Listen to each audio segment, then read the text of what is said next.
Hi guys. ഇന്നത്തെ പുതിയ വീഡിയോയിലേക്ക് സ്വാഗതം. ഇന്ന് നമ്മൾ ഇവിടെ ഡിസ്കസ് ചെയ്യാൻ പോകുന്നത് മടിയെ പറ്റിയിട്ടാണ്. നമുക്ക് എല്ലാവർക്കും ഉള്ള ഒരു കാര്യമാണ് മടി എന്ന് പറയുന്നത്. ഈവൻ എനിക്കും ഉണ്ട് മടിയൊക്കെ. അപ്പൊ ശരിക്കും പറഞ്ഞാൽ ഈ മടി എന്ന് പറയുന്നത്, ലേസിനെസ് എന്ന് പറയുന്നത് ഒരു രോഗമോ ഒന്നുമല്ല.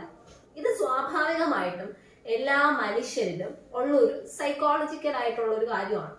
അതായത് എല്ലാ മനുഷ്യർക്കും മടിയുണ്ട്. എന്തുകൊണ്ട് ഈ മടി വരുന്നു എന്ന് നമുക്ക് ആദ്യം നോക്കാം.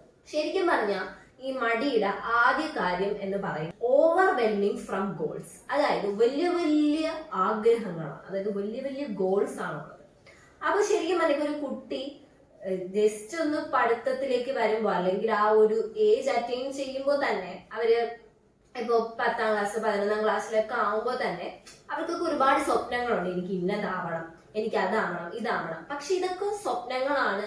ആ സ്വപ്നങ്ങൾ നിറവേറ്റാൻ വേണ്ടിയിട്ട് അവർ കുറെ കാര്യങ്ങളൊക്കെ നോക്കുമ്പോൾ, ആ നോക്കുന്ന സമയത്താണ് ഈ പർട്ടിക്കുലർ ഗോൾ അറ്റൈൻ ചെയ്യാനായിട്ട് ഒരുപാട് പാടുണ്ടെന്ന് മനസ്സിലാക്കിയിട്ട് ആ പാട് കണ്ടിട്ട് ഇവര് എന്തിനാ എന്ന് വിചാരിക്കുന്നത്.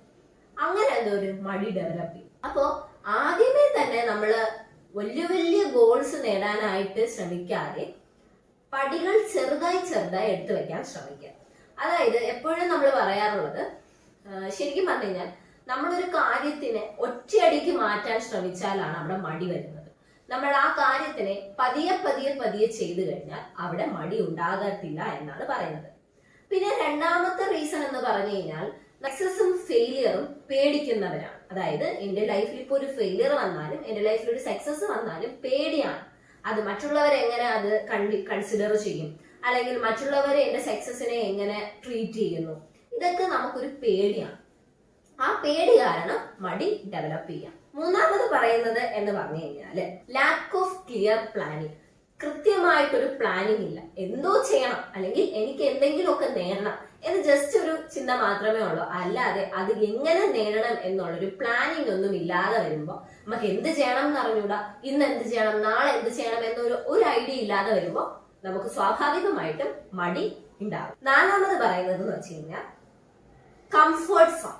അതായത് ഏറ്റവും ഇപ്പൊ നമ്മളുടെ കംഫർട്ട് സോൺ, ഇപ്പൊ ഞാൻ ഉൾപ്പെടെയുള്ള എല്ലാവരും ഇപ്പൊ ഒരാൾക്കാരെടുക്കുമ്പോൾ അവരുടെ കംഫർട്ട് സോൺ എന്ന് പറയുന്നത് പാരന്റ്സ്, അതുപോലെ തന്നെ ലൗഡ് വൺസ്, അവര് നല്ലൊരു റിലേഷൻഷിപ്പ് ആയിരിക്കാം, അല്ലെങ്കിൽ ഒരു എന്താ പറയുക ഒരു ഫാമിലി റിലേഷൻഷിപ്പിൽ തന്നെയാണ്. അപ്പൊ ലൗഡ് വൺസ് എല്ലാവരും, നമ്മൾ അച്ഛൻ അമ്മ വീട്ടുകാരൊക്കെ ഉള്ള ഒരു കംഫർട്ട് സോൺ, അതാണ് നമ്മളുടെ കംഫർട്ട് സോൺ എന്ന് പറയുന്നത്. ആ കംഫർട്ട് സോണിൽ മാത്രം നമ്മൾ ചിന്തിക്കുമ്പോഴത്തേക്കും നമുക്ക് മടി വരും. അതായത് നമ്മളൊരു ഗോള് നേടാൻ ശ്രമിക്കുമ്പോൾ ഈ കംഫർട്ട് സോണിന്റെ പുറത്തേക്ക് പോവാൻ ശ്രമിക്കുക. അതായത് ഞാൻ ഇവിടെ എന്റെ വീട്ടുകാർക്ക് ചുറ്റിനും മാത്രമേ ഞാൻ ജോലി ചെയ്യത്തുള്ളൂ, അല്ലെങ്കിൽ എനിക്ക് ഇവിടെ നിന്നാൽ മതി, എനിക്ക് ഈ ഒരു കംഫർട്ട് സോൺ എനിക്ക് ചുറ്റും വേണം എന്നുള്ളൊരു തോട്ട് കാരണമാണ് പല ഗോൾസും നമുക്ക് കിട്ടാതെ വരുന്നത്.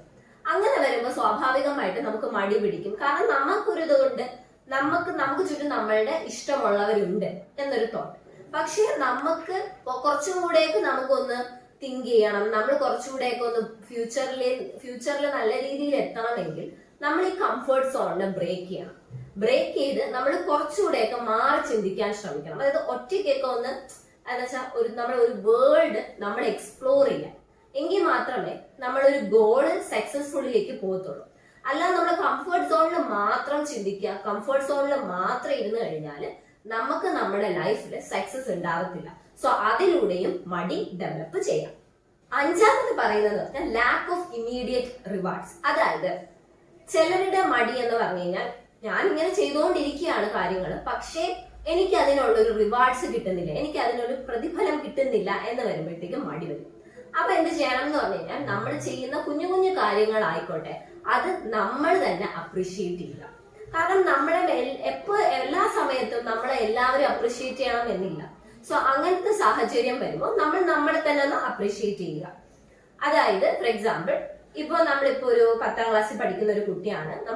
നമ്മളിപ്പോ സ്കൂൾ ഗോയിങ് എക്സാമിന് നമുക്ക് എന്ത് ചെയ്തു, ക്ലാസ് ടെസ്റ്റിന് വരാം, നമ്മൾ നല്ലപോലെ എഫേർട്ട് ഇട്ട് നമുക്ക് നല്ല മാർക്ക് കിട്ടി. ചിലപ്പോ എല്ലാവരും നമ്മളെ പുകഴ്ത്തണം, അല്ലെങ്കിൽ എല്ലാവരും നമുക്ക് കൺഗ്രാജുലേറ്റ് ചെയ്യണം എന്നില്ല. ആ സമയത്ത് ഐ ഡിഡ് ഇറ്റ്, ഞാൻ ചെയ്തു, സോ ഐ ക്യാൻ, എനിക്ക് ചെയ്യാൻ പറ്റും. അങ്ങനെ വരുമ്പോഴത്തേക്കും ആ ഒരു തോട്ട് പ്രോസസ് അല്ലെങ്കിൽ ആ ഒരു പോസിറ്റിവിറ്റി നമ്മളിൽ നിന്ന് നമ്മളേക്ക് തന്നെ വരുമ്പോഴത്തേക്കും വീണ്ടും അതേ പോസിറ്റിവിറ്റി വരാനായിട്ട് നമ്മൾ ശ്രമിക്കും.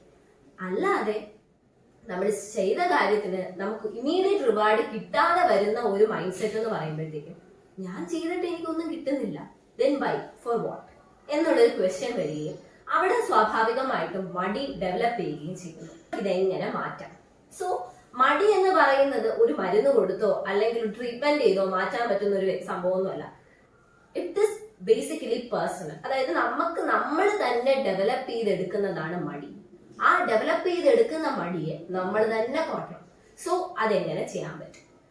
സോ ഇതിനകത്ത് പറയുന്ന ഒരു മെത്തേഡ് എന്ന് പറഞ്ഞു കഴിഞ്ഞാൽ കേസ് ആൻഡ് ടെക്നിക്.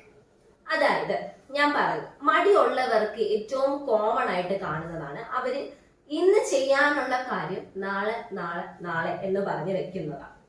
സോ ശരിക്കും പറഞ്ഞു കഴിഞ്ഞാൽ ഒറ്റയടിക്ക് നമുക്ക് ആരുടെ മടിയും മാറ്റാൻ പറ്റത്തില്ല. ഈവൻ ദോ എത്രയൊക്കെ എന്താ പറയാ മടി കുറവാണെന്ന് പറഞ്ഞാലും പെട്ടെന്ന് ഒരു ദിവസം ഒന്നും നമുക്ക് ആ മടി മാറ്റാൻ പറ്റത്തില്ല. സോ ഈ കേസ് ആൻഡ് ടെക്നിക് എന്ന് പറഞ്ഞു കഴിഞ്ഞാൽ ഒരു ജാപ്പനീസ് ടെക്നിക്കാണ്.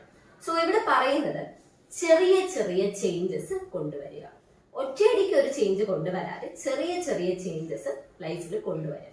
അപ്പോ ഞാനൊരു എക്സാമ്പിൾ പറയാം. അപ്പൊ കോളേജിൽ പോകുന്നു, കോളേജിൽ പോയിട്ട് തിരിച്ചു വരുമ്പോൾ ഈവൻ ഡ്രസ്സ് പോലും ചേഞ്ച് ചെയ്യാതെ ഫോൺ നോക്കുന്നവരാണ് ഇപ്പോഴത്തെ ജനറേഷനിലുള്ള എല്ലാവരും. ഞാൻ കുട്ടികളെ മാത്രം പറഞ്ഞാൽ ഇപ്പൊ എല്ലാവരും അങ്ങനെയാണ്, ഈവൻ വലിയവരും അങ്ങനെയാണ്. സോ അങ്ങനത്തെ ഒരു സിനാരിയോ എടുക്കുമ്പോൾ എന്തുകൊണ്ട് അവര് വന്ന ഉടനെ ഫോൺ എടുക്കുന്നു? എന്തുകൊണ്ട് അവര് ഫ്രഷ് ആകുന്നില്ല? ബിക്കോസ് ഓഫ് മടി തന്നെയാണ്, അവിടെ ലേസിനെസ് തന്നെയാണ്. ഞാൻ ഇത്തിരി ഇരുന്ന് നോക്കിയിട്ട് പോക്കൂടെ? ഈ ഒരു ഇതില് നമ്മൾ ഈ റൊട്ടീനിൽ ഒരു ചേഞ്ച് വരുത്താം. അപ്പൊ ചേഞ്ച് എന്ന് പറഞ്ഞാൽ പതിയെ പതിയെ വരുത്താം. ഇന്ന് എന്ത് ചെയ്യാം? ഫോൺ മാറ്റി വയ്ക്കാം, ഒന്ന് ചെന്ന് ഫ്രഷ് ആവാം. ഇതൊരു ചേഞ്ച് ഒരു ദിവസം എടുക്കും. അടുത്ത ദിവസം ഇതേ ചേഞ്ച് ചെയ്തത് ഓട്ടോമാറ്റിക്കലി നമ്മുടെ മൈൻഡിന്റെ എന്ന് വെച്ചാൽ നമ്മൾ എന്തൊക്കെ പതിയെ പതിയെ ചെയ്യുന്നോ അത് ഓട്ടോമാറ്റിക്കലി നമ്മുടെ ഒരു റുട്ടീൻ ആകും. അപ്പൊ ഓട്ടോമാറ്റിക്കലി അടുത്ത ദിവസം വീണ്ടും ഫോൺ മാറ്റി വയ്ക്കുക, ഫ്രഷ് ആവുക, തിരിച്ചു വരിക. ആ ജസ്റ്റ് പ്ലാൻ തിങ്സ്. അതായത് ഇന്ന് നമ്മൾ എന്ത് ചെയ്യണം എന്ന് ഓൾറെഡി ഒന്ന് പ്ലാൻ ചെയ്ത് വെക്കും. എല്ലാ പ്ലാനിങ്ങും നടക്കണം എന്നില്ല, പക്ഷേ നമ്മൾ പ്ലാൻ ചെയ്ത് വച്ചാൽ അല്ലെങ്കിൽ നമ്മൾ പ്ലാൻ ചെയ്ത നമ്മളൊന്ന് കാണുമ്പോൾ തന്നെ യെസ് എനിക്കിന്ന് ഇത് ചെയ്യണം എന്നുള്ളൊരു തോട്ട് വന്നിട്ട് നമ്മൾ ചെയ്യും. അതാ ഞാൻ പറഞ്ഞത്, ചെറിയ ചെറിയ ചേഞ്ചസ് ഓരോരോ ദിവസങ്ങളായിട്ട് ചെയ്യുമ്പോൾ ഓട്ടോമാറ്റിക്കലി മടി മാറുന്നതായിരിക്കും. വേറൊരു ടെക്നിക്കാണ് 2 minutes മെത്തേഡ് എന്ന് പറയുന്നത്. അത് വേറൊന്നുമല്ല, ചില കാര്യങ്ങളുണ്ട് നമ്മുടെ ലൈഫില് ഒരു വെറും 2 മിനിറ്റ് കൊണ്ട് ചെയ്ത് തീർക്കാനുള്ള കാര്യം നമ്മൾ ദിവസങ്ങളോളം മാസങ്ങളോളം വച്ചിട്ടിരിക്കും.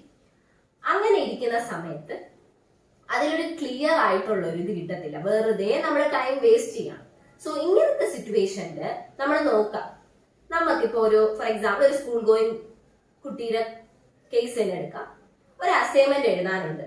ആ അസൈൻമെന്റ് ഒരു 60 പേജ് അസൈൻമെന്റ് ആണോ എന്ന് മനസ്സിലാക്കാം.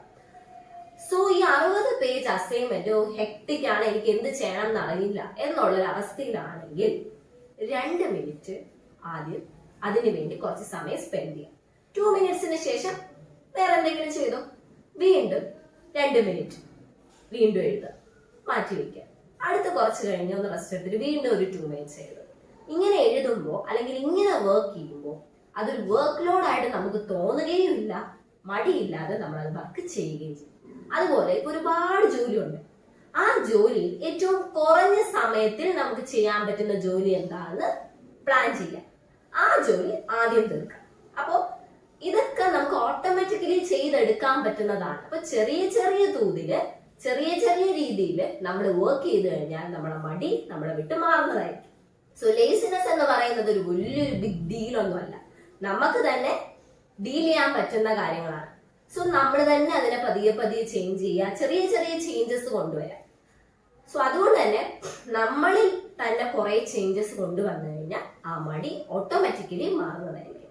സോ ഇന്നത്തെ വീഡിയോ ഒരു എന്താ പറയാ ഒരു ഹെൽത്ത് റിലേറ്റഡ് തന്നെയാണ്. ബിക്കോസ് ഇത് കാരണം ഈ ലേസിനെസ് കാരണം ഒരുപാട് എന്താ പറയാ പ്രശ്നങ്ങളുണ്ട് അല്ലെ. ഈ ലേസിനെസ് കാരണം ഇരുന്നിടത്ത് തന്നെ ഇരുന്ന് വെച്ചാൽ എവിടെ ഇരിക്കുന്നു അവിടെ തന്നെ ഇരിക്കുന്നു, വേറെ പ്രത്യേകിച്ച് ഒരു ആക്ടിവിറ്റീസിലൊന്നും ഇൻവോൾവ് ആവുന്നില്ല. പക്ഷെ ഈ ലേസിനെസ് എന്ന് പറയുന്നത് നമ്മളുടെ ഡേ ടു ഡേ ലൈഫിന് ഒരുപാട് ബാധിക്കും. സോ അതുകൊണ്ട് തന്നെ ഇതെല്ലാവരും മനസ്സിലാക്കാം. So it's not a big deal, നിങ്ങൾക്ക് തന്നെ മാറ്റിയെടുക്കാൻ പറ്റുന്നതായിരിക്കും. സോ നമ്മൾ ലേസി ആയിട്ടിരുന്ന് കഴിഞ്ഞാൽ നമുക്കാണ് ഒരുപാട് വർക്ക് പ്രഷർ അല്ലെങ്കിൽ വർക്ക് ലോഡ് കൂടുന്നത് എന്ന് മനസ്സിലാക്കും. സോ ഇന്നത്തെ വീഡിയോ എല്ലാവർക്കും ഇഷ്ടമായെന്ന് വിശ്വസിക്കുന്നു. ഇഷ്ടമായാൽ ലൈക്ക് ചെയ്യുക, ഷെയർ ചെയ്യുക, കമന്റ് ചെയ്യുക, സബ്സ്ക്രൈബ് ചെയ്യുക. ഇനിയും പുതിയ വീഡിയോസുമായി വീണ്ടും വരുന്നതുവരെ it's my talk with doctor Aadiya signing off. Thank U.